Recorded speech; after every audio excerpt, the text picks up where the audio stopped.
Apa benar penelitian itu dilakukan 2 bulan ini? Saya mau menyatakan sesuatu bahwa di akhir-akhir tahun, Bang Rismon itu sangat sibuk menulis buku Gibran Endgame. Yang pada akhirnya di malam tahun baru kami luncurkan.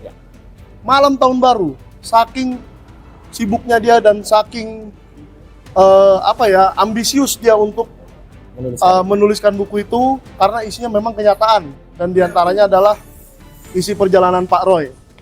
Saya waktu itu diajak sebagai reseller dan manajemen dari buku tersebut. Ketua, Ketuanya dulunya Pak Agus Yunanto yang ada di sana, tapi ujung-ujungnya jadi saya. Nah, yang saya mau katakan, di bulan Januari kami itu sangat sibuk keliling bedah buku, di Car Free Day, dan marketing buku. Sehingga saya tidak tahu kapan Bang Rismon membuat penelitian yang dia katakan semalam.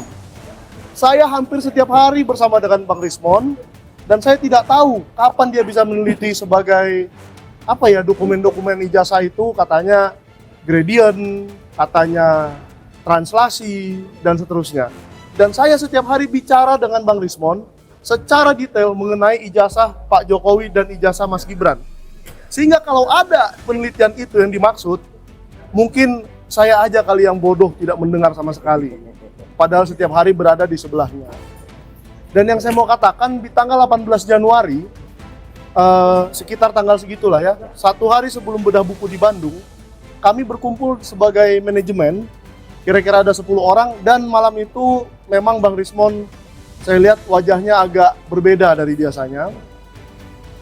Ada ketakutan di wajahnya, dan dia mendengar sebuah isu bahwa akibat buku itu akan ada sesuatu konsekuensi buruk yang dia alami.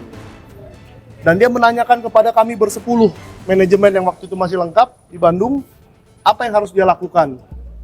Dan saya katakan kita tidak mundur satu langkah pun mengenai buku ini, karena buku ini isinya kenyataan. Buku ini tidak ada fitnah sama sekali dan hanya berisikan wawancara dan dokumen-dokumen yang menyatakan tentang pendidikan Gibran. Jadi dia tidak perlu takut.